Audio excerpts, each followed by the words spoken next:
Es ist 21:30 Uhr und du willst nach Hause, aber du sitzt immer noch da, weil wieder alles gleichzeitig kommt. Angebote, Kundenanfragen, WhatsApp, Reklamationen, Papierkram und dann hörst du von jedem, mach's doch mit KI. Und du denkst dir, ja, okay, aber wie denn?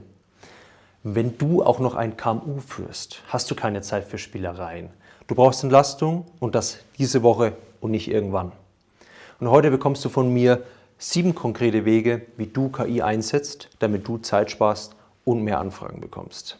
Kurz zu mir. Ich bin Felix, Wirtschaftsingenieur und ich arbeite mit KMUs und Teams an genau solchen Themen. Ich sehe auch ein Muster, weil wer KI klein, sauber testet, der gewinnt. Wer da planlos Toolhopping macht, verliert Zeit. Und wir gehen heute dem Ganzen entgegen. Wir wollen 7 Punkte durchsprechen, die immer gleich aufgebaut sind. Erst das Problem aus dem Alltag, dann die KI-Lösung und dann ein 30-Tage-Test, um zu prüfen, ob es für dich relevant ist. Am Ende nimmst du dir genau einen Punkt und ziehst den mal 30 Tage durch und wir schauen, was sich dann entwickelt. Fangen wir an mit Punkt Nummer 1, Content. Obwohl du keine Zeit hast, willst du Content produzieren und du willst sichtbar sein. Aber du bekommst einfach keine Zeit, irgendwie da was zu schreiben und die leere Seite frisst dich auf.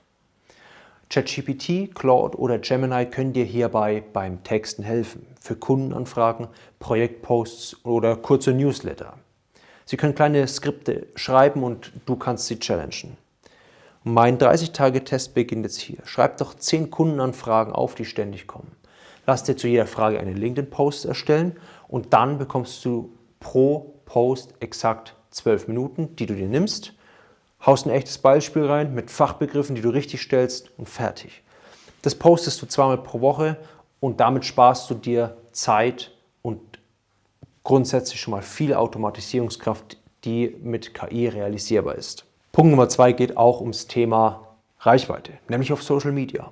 Viele posten, wenn gerade Zeit ist und das Ergebnis ist da dann wenig Reichweite und auch wenig Rückmeldung. Du kannst hier Social Tools mit KI nutzen, um zu schauen, was bei deiner Zielgruppe wirklich zieht. Sei es das Format, Thema, Uhrzeit. Und da kannst du mit einem 30-Tage-Test einen Kanal nehmen, sei es LinkedIn, Insta oder YouTube. Und da schaust du dir 30 bis 60 Tage an, was in der Vergangenheit passiert ist, legst dann 3 Slots pro Woche fest, wo du Zeit hast und nimmst immer die gleichen Wochentage. Da postest du 4 Wochen lang nach Plan, ohne Ausreißer. Klein, konstant, messbar. Du wirst überrascht sein, mit was für neuen Learnings du dann am Ende nach diesen 4 Wochen dastehst. Punkt Nummer 3 geht um das Thema E-Mails.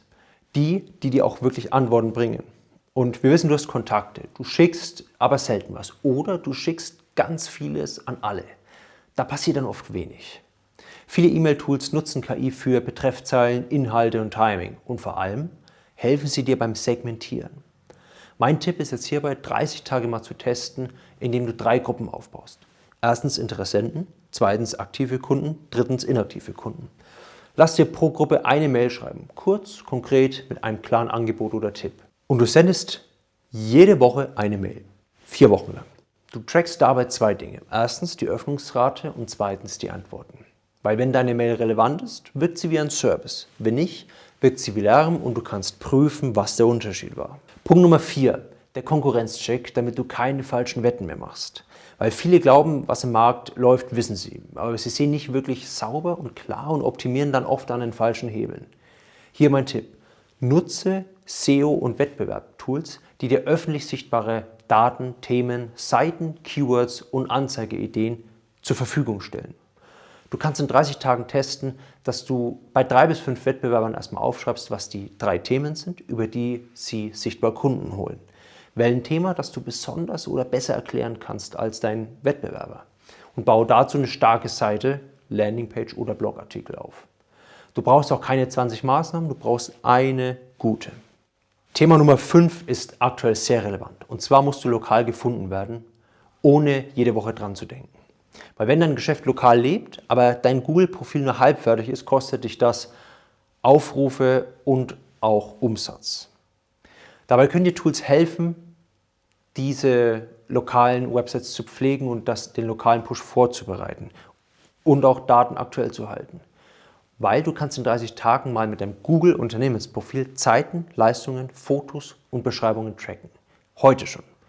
Erstelle da 10 Antwortbausteine für Bewertungen, Lob, Kritik, Rückfragen und poste einmal pro Woche für Projekte und auch Vor- und Nachbereitung in deinem lokalen Umfeld.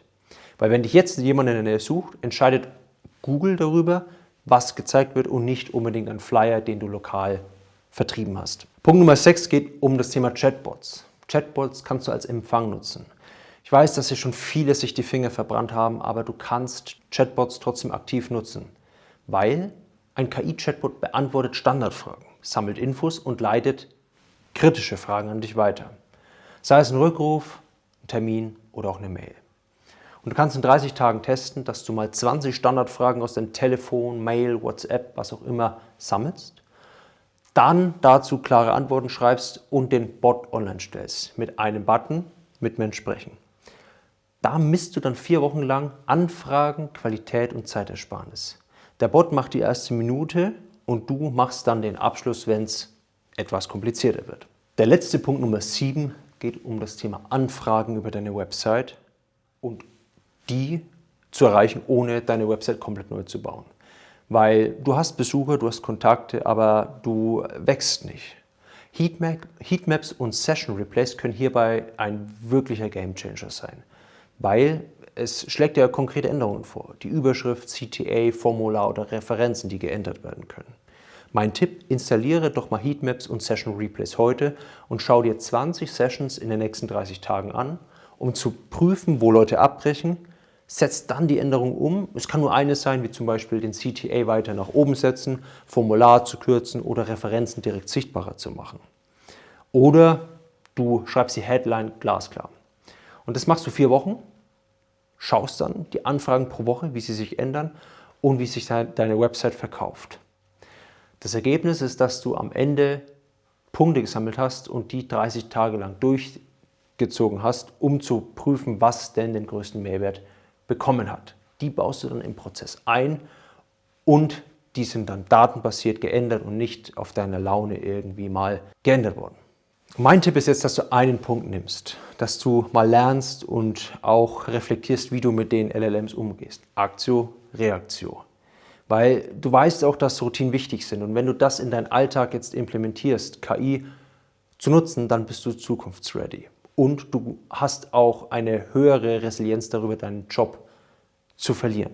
Was für Jobs jetzt in der Zukunft überhaupt noch relevant sind und welche von KI übernommen werden, habe ich in dem Video besprochen, das ich hier verlinkt habe. Wir sehen uns da. Bis dahin, haut rein.